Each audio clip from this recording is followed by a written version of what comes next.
As we know, Alexei, that is Dafuk, created a new series called Human Being, where, starting from the first episode, he tried to hint and convey his thoughts to us. Starting from the very first episode, we saw various messages in his series, for example, that something is approaching, a new era will soon come, or evil gathering in the dark.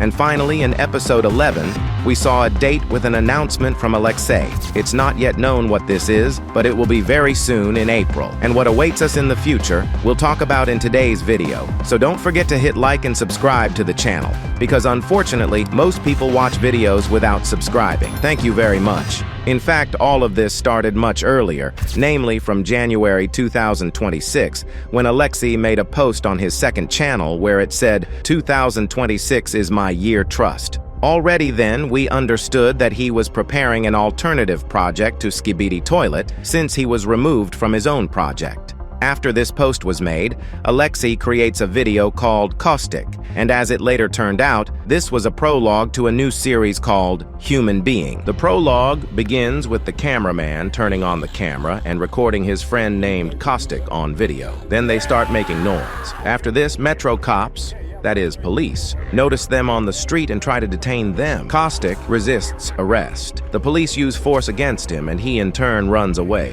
Right here we could notice the main character of the series, Gman. He was standing and watching everyone. The police continued to pursue Costik. He resisted as best he could, despite a small wound on his back. Then he gets into the drone's frame. He becomes even more aggressive and simply jumps on the drone, destroying it. Then he throws the drone at the metro cops. Costik, of course, was able to defeat the metro cops, but unfortunately, he was powerless against Gman. After all, in the second episode, we see their corpses. On the left side, his cameraman friend, and on the right side, Costik himself. And here the question arises, who is Gman in this universe, and what does he want? In the first episode, as we already know, he observed what was happening and was also recording video in parallel. But he, unlike Costik, behaved adequately and restrainedly, and only repeated one phrase on video: "I feel happy. I feel healthy. I'm a human being." What does this phrase mean? Throughout all episodes, Gman will repeat it. In the previous video, we talked in detail about where this phrase was taken from. In this video, I want to talk about the meaning of the phrase. Let's start with the first part, "I feel happy." Notice, he only feels happy, but his face shows the opposite. When he says, "I feel healthy," this doesn't mean he's healthy. This is just his feeling, his sensation. With the last phrase, he says he's human. But if we consider the previous phrases and what will happen to him in the following episodes, it will immediately become clear that he's clearly not human. In addition, from the second episode, his face begins to distort, which confirms that he is not human. As I already said, in the second episode, we see his old clothes, as well as Costik's clothes, which he took for himself. Now, I'll tell you my theory about why he changes into other people's clothes. First, it seems to me that Gman is from another planet, and he has a specific goal and task. It seems to me he really wants to become human. After all, his phrase clearly indicates this. And the fact that he changes into human clothes shows that he wants to be like everyone else. Therefore, he behaves like a human and dresses in human clothes, with the thought that this will help him become human. The second episode ends with metro cops trying to arrest him, but they fail, as Gman doesn't feel pain and doesn't react to blows in any way. As we see in the third episode, Gman took off Costik's clothes and changed into a metro cop uniform. Nearby, we notice small Gman models. This is not connected to the plot at all, but is merely a reference to the first episodes of Skibidi Toilet. As we see, his face continues to distort. And in the background, we notice a huge number of metro cops who wanted to detain Gman. As we see, they failed. In the background, we notice a toilet. This is another reference to Skibidi Toilet. After all, even the toilet is a model of G-Toilet from the main series. Here I can tell my second theory about Gman. If this series is a prequel to Skibidi Toilet, then we can assume that Gman arrived from this planet of astro toilets with one goal, to conquer the world. But first he had to become a Skibidi Toilet. It seems to me this would be an ideal option for showing how the Skibidi virus appeared and how it all began. But Unfortunately, we're unlikely to see this in the new series, since the rights to Skibidi Toilet belong to the Invis company, and DeFook has no right to show anything related to Skibidi Toilet, including a prequel. Also, in the full version, the local secret agent appeared. He could be noticed on the left side. He glows green and watches Gman. Gman himself doesn't notice him. Gman repeats his phrase, and then a Metrocop helicopter flies up to him and fires heavy projectiles at him. In the 4th episode, we see that he survives even after the strongest explosions. His face still distorts. Notice, the face only distorts when recording is turned on. From this I can conclude that when he turns on recording, he transforms into a human. And what he looks like without recording, no one knows yet. He lost his clothes due to explosions, and he'll have to find new ones, as he wants to be like an ordinary person. He repeats his phrase, but now with a different voice, more robotic and with more bass. An ordinary passerby appears and doubts that Gman is human. Gman, without thinking, kills him and takes his clothes. Secret details were also hidden in this scene. For example, the same small Gman figurines. And what's most interesting, a poster with the inscription, "They are coming." It was exactly the same in Skibidi Toilet, when the secret agent constantly warned of danger. For example, in episode 64, he warned of a trap, and there were exactly the same inscriptions on buildings. As we see, it's the same here, the same handwriting of DeFook, and in the distance, the secret agent could be noticed. More precisely, the secret cat. For those who didn't understand, this is a door closer character named Power Cat. In the 5th episode, Gman changes into that person's clothes. As we see, after episode 4, something global happened, something that infected everyone. The series' story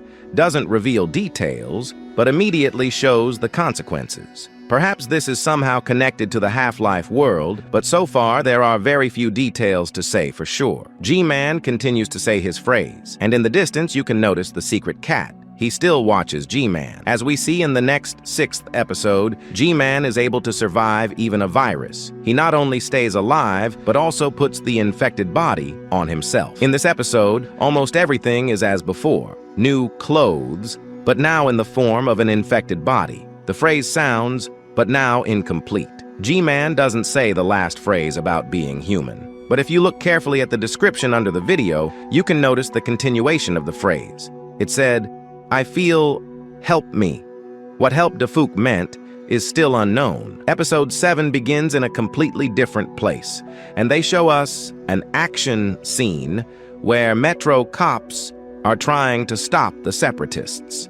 Gman is one of them, as he's wearing their uniform and bulletproof vest. His face still distorts when the camera catches him. The G entity repeats the same phrase to the end, but this time he has no pupils. Possibly because before this, he was in an infected body and had red eyes there. After the shootout, one of the separatists notices that the creature is not one of them and decides to eliminate him with a rocket launcher, but the creature still doesn't die, and on the contrary, this time even smile. In episode 8, the action continues. What's interesting is this poster with the text, "Evil Gathering in the Dark," which has two meanings. Either it refers to the company that took the rights to Skibidi Toilet, or it refers to his new project. At the end, Gordon Freeman tries to destroy the G entity. And of course, he fails. The entity deals with him, and already in the next episode 9, he's in Freeman's clothes. Here, the three-legged Striders attack. The G entity destroys them in an unusual way, namely with laser beams from its eyes.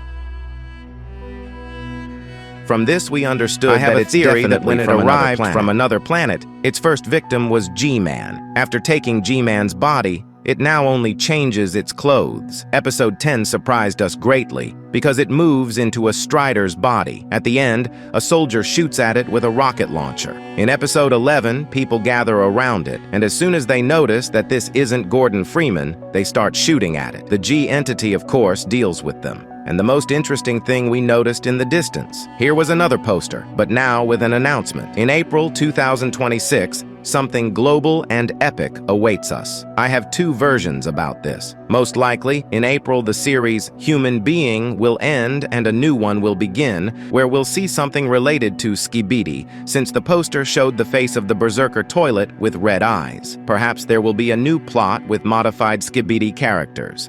The second theory is that Human Being will continue, but already in horizontal format and with a worthy 10-minute storyline, as it was before. Also here, we noticed 2 defeated Striders. One of them is real, and the other is a YouTuber. Alexei once again showed that he doesn't approve of this YouTuber's actions. For those who don't know, he's the only YouTuber who continued to cooperate with the company after Alexei's dismissal. Here's what he wrote. I've stayed quiet for a while, but some of you have seriously crossed the line. I am a freelancer and a creator. I accepted professional work. That is my choice, and nobody has the right to harass me, insult me, slander me, dogpile me, or wish harm on me because of it. You are allowed to disagree with me. You are allowed to dislike my decision. You are allowed to have your own opinions. What you are not allowed to do is turn that into targeted harassment and then pretend it is somehow justified. A lot of people in this community have gone way too far. Calling me names, labeling me a traitor, trying to damage my reputation, encouraging hate, and in some cases even wishing death on me is disgusting. That is not criticism. That is not accountability. It is harassment. Some of you have gotten so deep into mob behavior that you now act like creators are not even people anymore, just targets to attack if they make a choice you personally do not like. That mindset is toxic, childish, and honestly pathetic. Let me make this clear. My career choices are not yours to control. You do not own me. You do not decide who I work with. You do not get to bully me into obedience because you built your own narrative and convinced yourselves it gives you moral permission to attack me. And since some people keep acting like I was supposed to turn this down over rumors, theories, and vague hints, let me spell it out. The person all of you keep speaking for never directly told me not to take this work, never told me I was wrong for taking it, and had every chance to do so. So no, I was not going to let a crowd of people running on assumptions make my decisions for me. Expecting that was never fair, never reasonable, and honestly says a lot more about the entitlement behind this backlash than it does about me. And to the bigger voices and creators helping fuel this kind of behavior, you know exactly what you are doing when you frame someone as deserving of public hatred. You do not get to throw someone into the crowd and then act innocent when the crowd starts attacking. Disagree with me all you want, but the harassment stops here. I will not keep going back and forth with people who are committed to bad faith, insults, and dogpiling.